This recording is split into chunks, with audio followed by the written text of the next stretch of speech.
The extraterrestrial scouts quietly arrived at their stylish ships, plunging into the Earth's atmosphere without any reverberations of disruption. These weren't your typical scouts. It was during this time that Richard had first realized that there had been no such culture that had passed through planet cataloging galaxies and gathering resources on Earth, using its stance that is unremarkable in primitive societies. On their map, a regular task, they were self-assured, even cocky, in their conviction that nothing in this Earth could offer would put their superior in question. Intelligence and technology. Upon arrival in a far-off, very wooded area, the scouts used their highly advanced environmental drones and scanners. Lush and collaborating with life was dangerous predators wandered around, yet they presented no danger to entities that could use the flick to annihilate a charging beast of their wrists. Preliminary scans showed mild heat from human activities, traces of basic energy traces, signatures and rudimentary constructions concealed inside the foliage. It was only a little concerning. Interest. As they delved further into the terrain changed in the wilderness. That at first appeared normal started to exhibit indications of intentional manipulation. In several places, the underbrush was dense. However, in others, it was suspiciously obvious, as though directing them to something or away from it. The scouts shared information. The humming of their neural interfaces shared analyses. But they persisted. Their unflinching confidence then came. The initial trap a scout entered was a mechanism that a simple yet efficient snare was snapped shut. The scout was lifted into the air by the others, responded right away, looking at the region and turning off the gadget. It was primitive, made from natural materials, but its accuracy was unsettling. How such a basic design might circumvent their sensors. This scout was not hurt, but the event left them uncomfortable. As they set additional traps, seemed that each was distinct, using environmental components and creative methods for using a concealed counterbalance to collapse a piece of terrain, while an additional person used a spring-loaded how-to-start sharpened stakes. Not one of the traps killed the scouts, but they caused disruptions by imposing them to use resources and energy. Their haughtiness started to falter. The further they went, the more the landscape appeared to enclose and encircle them. Trees became denser, and their trunks began to twist. The undergrowth, in ways that are not natural, thickened, causing the air to feel described as solid as glass. "You two are really making me crazy again," Christina muttered, dangling the phone and wishing she had her mom back in her ear. Became dense, as though the woods were alive, and determined to seize their scanners, started to show problems and malfunction, and distorted electromagnetic readings. Interference was increasing and interfering with their systems for navigation and communication. The environment wasn't merely a background. It actively took part in their battle, at which point they came to terms with the fact that they were doing this battle alone. Hints of a person passing through the shadows started to haunt their surroundings. The apparition moved almost unnaturally quickly. So, because it never fully disclosed their presence, tracking it down was met with failure. Each time they believed they'd locked on the signal, it would disappear, as though they were being played with by the figure. Scouts who were once so certain were now tense around each stay. Being cautious, they attempted to use their own traps and defense strategies, utilizing their sophisticated technologies to create a perimeter. But their efforts were successful. The traps they set are eerily precise, were dismantled or completely avoided. One by one, their drones were turned off, their parts left strewn about throughout the soil as trophies, regardless of who or what. The issue they were facing was not just clever, but quite familiar with their techniques, as though each and every presentation broke the line of privacy. The scouts were anticipating the move, organized their formerly smooth routine. Now that coordination was strained, they discussed whether to carry out their task or go back to their ship's safety. However, retreat was not something they could readily acknowledge that they were the greatest at. The species have to provide training for each and every plausible situation. But as the hours went by and the shadowy form became more competent as they grew bolder, finally they arrived to what appeared to be the interference's focal point, a place where a huge tree dominates its roots spreading out throughout the earth, like veins at the bottom of it, was a rough but useful shelter made of wood and stone within. They discovered indications of tools used for human habitation and food scraps, with inscriptions inscribed on the walls, the Erasits, with Erasits. The markings were odd, almost ceremonial, illustrating the symbols and patterns that appeared to have no rational reason. But the most disturbing finding was a number of items that weren't pieces of electronics and metal. Clearly foreign in origin, the ramifications were terrifying as they investigated the interference in the shelter. Peaked their communication, and scanners' systems completely failed, leaving them alone, followed by the shadows' sound of unhurried footsteps, or hurried but methodical and measured. The scouts raised their firearms, but it was a game, and the figures stayed hidden. And they had realized they were losing. Earth anticipates, cataloging another primitive species, to collect resources and proceed incident-free instead.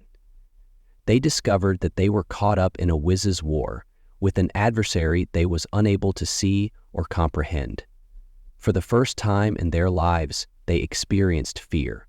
Not their own lives, but the understanding that their superiority was not as definitive as they had thought. The extraterrestrial scouts who had misjudged their surrounds discovered themselves, progressively outwitted their advance. Once a source of confidence, technology started to falter under the predicted accuracy of their invisible enemy. Each taking a step further showed an additional layer of complexity, as though the surroundings themselves were plotting against them, which began as drones were disabled for minor annoyances. Innocent traps developed into a purposeful interference with their mission. The knowledge that they were being deliberately targeted and disturbed them in ways they were unable to express. Their initial, despite being comprehensive, scans of the area had overlooked the subtle deception of the paths in the terrain that lead nowhere, phony trails intended to divert and disrupted by cunningly concealed obstructions. As they advanced, the traps became more clever, taking advantage of both their assurance and their dependence on technology.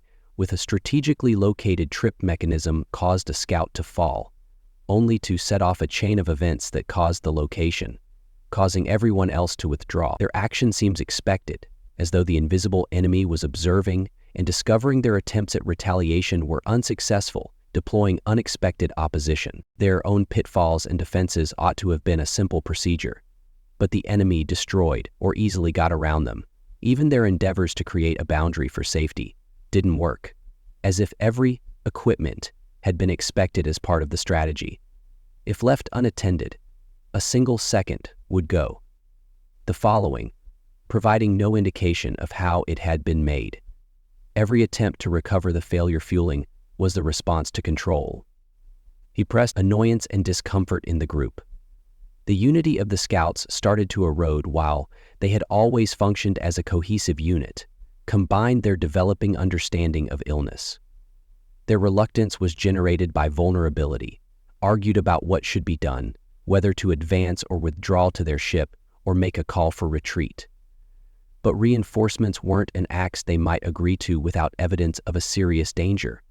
But the increasing disturbances, and the fool unable to interact with the enemy, cast out on the accomplishment of their objective. What they encountered wasn't merely opposition. It was a thoughtfully increasing the difficulty of their dominance. Of the human adversary's tactics, disregarded their knowledge of their adversary, did not possess any advanced weapons. Familiar technology in place of the enemy, the instruments used were quite basic. Tripwires composed of organic materials, hidden caverns and detours that preyed according to their presumptions in spite of the seeming simplicity. Every strategy was carried out precisely, taking advantage of the exact holes in there. The versatility of technology, the understanding that their technology could be made ineffectual by such. Their pride was wounded by crude techniques, and increased their perplexity the adversary's extraordinary capacity for forecasting. Their actions suggested a degree of information they hadn't expected whenever the scouts reconvened or tried to change their strategy, but they were greeted with utilizing a countermeasure that appeared to persist for eternity. It was predestined, and not just a reactive opponent. It was one that foresaw their ideas changing more quickly than they could adjust. This degree of flexibility was more beyond anything they had ever experienced. Communication between previous expeditions. The scouts experienced tension, isolated issues with their systems damaging their system enough to decompose their systems. They depended on neuronal connections for smooth coordination.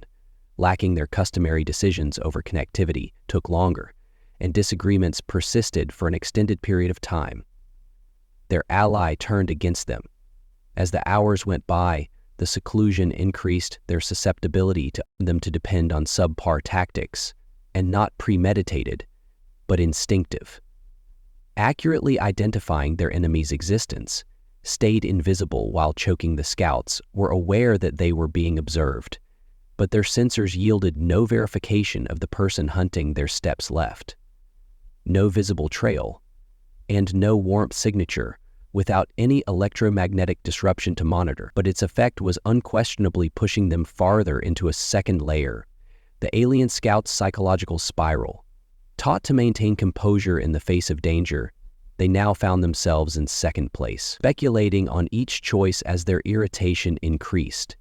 They tried to increase by using more forceful tactics. Strategies they sought to illustrate their enemy outside shelling the area region where electromagnetic pulses are present, and placing monitoring equipment to saturate depths. Nothing came of the zone's incapacity to elicit a reaction just strengthens the mystery surrounding what or who they were dealing with. Evidently, their adversary wasn't merely avoiding conflict, but aggressively deciding how and when to hit them. The shadowy figure never came out, but its grip tightened about them, as if every motion the scouts made appeared to be a noose. To further solidify their disadvantage, for with each piece of land they acquired, they harmed after losing another to a setback equipment errors, as well as a growing feeling that the surroundings themselves had become quite angry.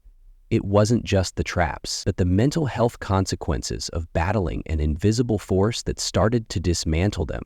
Before they become aware of how serious the threat was, it's too late to change direction without harsh repercussions for the scouts who previously believed that they were invincible. And, diminished to tired, wary beings, their tentative motions and their negativity. They had come to Earth with less confidence, attempting to rule, but they have now discovered themselves caught up in a conflict. They did not comprehend the shift completely. From their point of view was nuanced but deep. Their opponent had demonstrated that strategy and intellect could defeat their separation, from a doubt within the separation which had led them to this moment. It was a superior weapons or brute force which had led them to this moment, was the methodical use of understanding, tolerance, and a close knowledge of the area that the scouts capped. Considering all of their progress, undervalued the strength of these attributes as their choices decreased. They started to understand the actual nature of their situation the enemy was in was not just.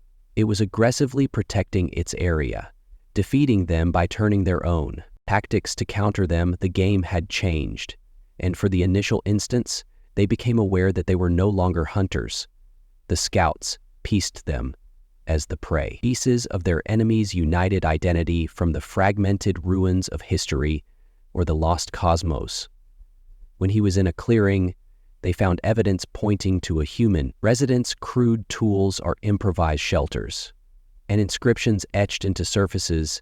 These marks show up intentional use of some symbols that resemble others that look like plans or maps, but there was nothing about them that matched the association with unpredictability. Every discovery of primitive human behavior indicated careful preparation, and each item suggested a certain degree of intelligence. They undervalued the systems they examined. Cross-rephrasing the data with known human conduct, parallels with the recently methods that were noticed, but what didn't, merely an image of a survivalist, but a person with a deep knowledge about their technology and techniques this person uses, but is constrained by minimal resources, had modified his tactics, designed especially to combat them. Whether intentionally or accidentally, the techniques and strategies that reflected flaws in the scouts' procedures that make them exposed. Ways they had never expected to see indications of habitation weren't just recent. They implied parts of the years-long preparation of the defense. The terrain had been changed to act as long-term protections, avoid that diverted water from the Karis tree, lines intended to block vision and inherent concealment, but made him both biological and mechanical systems cannot see. Observation. This was no accident. The enemy knows how to stay hidden, as he followed the scouts' every move, comprehension of the surroundings in tandem. His capacity to take advantage of it raised him above the level of a simple human being.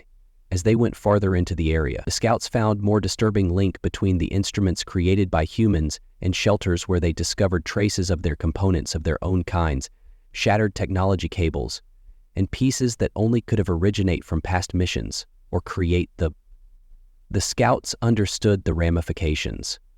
Weren't his initial interactions with alien guests he had encountered prior to them, and they hadn't managed to get rid of him? Which is even worse. The evidence indicated that he had gained knowledge, every counter, honing his methods, and becoming increasingly hazardous. This revelation led to a change over time. In their examination of what had originally been a mission of reconnaissance, seemed to be a trap, that the person hadn't simply happened to come across them, he had waited for them to arrive, creating his defenses with their unique technologies. With technologies in mind, their existence was not an infringement, but a predictable occurrence, and he had applied his expertise to establish the stage for their collapse. On hindsight, being exercised with them was an immediate answer to anxiety. The revelation challenged their presumptions of supremacy, compelling them to admit that their level of readiness was lower than thought. The scouts made an effort to reevaluate their pooling techniques, resources, and concentrating on fresh goals. They would collect more information and separate the enemy, and use brute to destroy him. Apply force if essential, but even as they modified it, became clear that their intentions were futile. Traps became increasingly accurate, focusing on their system's weakest areas. Bailed during crucial times, and endeavored to find the enemy were confronted with confusing clues and false trails. They eluded him. They attempted to outsmart him more and more. They became entangled in his web. Human behavior that defies classification, that differs from any terrestrial predator strategies, were not based on direct conflict or territorial defense. He displayed a calculating and frigid strategy that depends on endurance and a deep comprehension of his rivals. Every action he took was intended to not just to interfere, but also to confuse, destroying their unity and deteriorating their assurance. His behavior was purposeful, as though to convey that he wasn't just getting by, but in an effort to establish control, the scouts started to feel the pressure of their circumstances.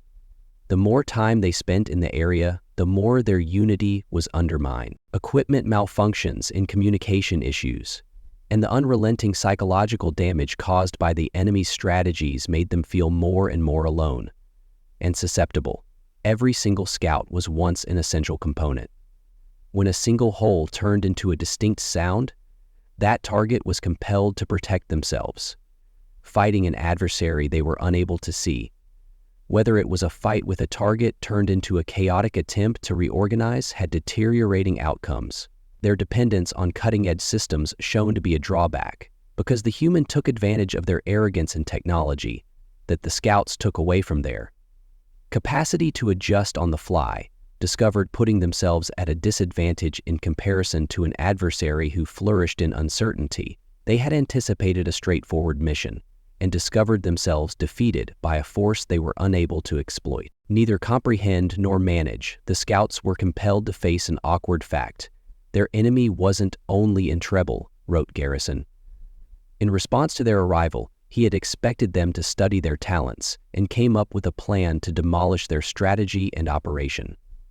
He had no intention of staying after the first win. Were not an arbitrary sequence of occurrences, but the outcome of close examination and careful preparation of every action he took, forced the scouts to approach the border of failure that leaves them without a clear route moving forward. They realized that they had never encountered a human like this. Met before, he served as a combination of innate survival skills and tactical brilliance. A blend of practical precaution provided their advanced technology. Ineffectual.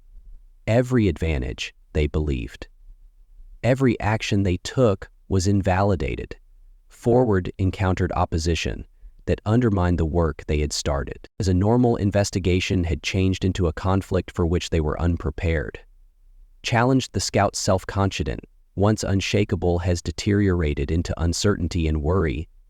They saw now that their element had researched them more in depth than they had examined him. This insight, more than any pitfalls or strategy, was the pivotal moment in their mission, for the scouts first time were compelled to consider their position in a realm in which even the apparently basic might develop into a powerful danger. The alien scouts are surrounded by their unrelenting enemy, started formulating a last-ditch plan to recover command their cutting-edge weapons, and once signs of power. Equipment now appeared insufficient in the face of the enemy who flourished on flexibility. Every choice had to be accurate. Errors were no longer just. Friction was a precious commodity. Errors increased accuracy. Errors spiraled into mistakes, and errors were used to time-track people's progress. Awkward, but possibly disastrous in every way they went. The individual displayed a more profound knowledge of their strategies, taking advantage of flaws they hadn't even regarded as susceptible skills. Anxiety began to seep into their calculations as they tried to combine what resources they still have. Utilizing their most advanced, they aimed to overpower the enemy using drones of sheer power, strengthened by counter-surveillance measures, were dispatched to search the area, any indications of their adversary. But the enemy continued to elude the human systems. The capacity to avoid being discovered was a physical evidence of his proficiency in the surroundings. He wasn't just concealing, he was dismantling things using the terrain. Bit by piece, their confidence sensors that are now partially operational following. Repetitive interference detected as slight indications of movement, yet every attempt to identify the source that resulted in dead ends. Now, human disinformation tactics compelled the scouts to put forth effort and concentrate on pursuing fictitious leads. His authority over the surroundings made even their greatest endeavors futile. The understanding that they were undergoing real-time manipulation was unacceptable, a strange and unnerving encounter for the scouts who weren't familiar with being outwitted in an effort to take revenge on the human enemy. Just make their situation worse automatically. Weapons used to eliminate dangers, decoys that were hit or misfired. Squandering resources, including their efforts to strengthen positions, were reversed by subtly unseen sabotage that drained electricity sources, displaced equipment, or blocked mechanisms. The humans seemed to understand their systems in the same way that they, opposing their actions with the uncertainty of the future. The accuracy of a person who, having studied them for years as their choices became more limited, the scouts had to make a crucial choice. Keeping up the fight against this enemy posed the possibility of complete failure. Yet retreating was just as dangerous, as it would make them open to further assaults. As required by their advanced training, they adjust to changing conditions. But the unpredictable human behavior defied all of their model's presumptions. Created regarding primitive species was made ineffective by the enemy's human ingenuity, albeit invisible. With each step, his presence was felt. At that point, his traps weren't only instruments of disruption, but representations of his total control over the landscape. Each trap not only caused harm, but also sent a strong indication that this was his territory, and they were scouts and intruders. Habitual of becoming the top predators, were now compelled to acknowledge their role. This change in viewpoint was as prey as startling, since it humbled even their most cutting-edge technologies. After the foundation of their superiority turned into vulnerabilities that the human strategies took advantage of. Their dependence on these instruments is compelling. The investigators examined circumstances where the technology wasn't useful or even ineffective. Their attempts to launch a counterattack with a lot of intensity bursts just made matters worse, because the surroundings take in and reflect the energy in erratic ways. What ought to have been their biggest benefit turned into a cause of annoyance and failed. The scouts tried to reassemble, attempting to assess and forecast the humans' subsequent actions. But the enemy's strategy was based on unpredictable. He didn't exhibit any patterns, rhythm to his movements, which makes it possible they couldn't possibly predict his actions. The biggest weapon used by humans was behavior, his capacity to see beyond the inflexible logical and strategic frameworks that scouts depended on. This flexibility gave him a competitive advantage others couldn't match. The mental health consequences of the engagement started to have a significant impact on the scouts. Use unity as a defining characteristic. Strength began to deteriorate beneath the burden of each member's ongoing failure, separated by the interruption of their conversations. The neurolinks got stuck in their own increasing apprehensions, and uncertainties in communication breakdowns and contradictory tactics made their problems even worse, making them susceptible to the enemy's constantly put pressure on their harms. While potent, advanced weapon systems proved ineffective against a foe who declined to speak with them directly. The capacity of humans to attack and retreat, without disclosing his position, turned every interaction into a losing conflict. With every unsuccessful attempt, the scouts, their confidence was severely damaged in every endeavor to obtain the upper hand. Exclusively strengthened human authority over the circumstance, that is, leaving them more and more. They realized they were desperate, that this wasn't a chance meeting. The opponent had anticipated their welcoming them and creating his defenses with their unique. Considering his ability, he had turned the exact characteristics that made the scouts powerful: precision, dependency on predictability, and technology, and undercuts. The extent of his preparedness indicated a degree of genius and vision that was comparable to theirs, if not surpassed it. At the top, the scouts encountered an indisputable. In reality, they were surpassed in spite of their technological superiority, the flexibility and fortitude to combat this enemy's distinct strategies. Humans had changed their most exposing strengths into liabilities. Their dependence on ineffective systems adjust to the erratic nature of their adversary. Every resource they used, every tactic they used was successful. Using a countermeasure, they were left. The scouts are increasingly caught in his web. Deprived of their unity and self-assurance, were compelled to face the truth of their circumstances. They had traveled to Earth, anticipating to rule over a primitive species, but they ended up at the kindness of a single person who had successfully completed the arc of survival and resistance. This interaction would not only rethink how they perceived the planet Earth, but also question the fundamentals of their supremacy and belief.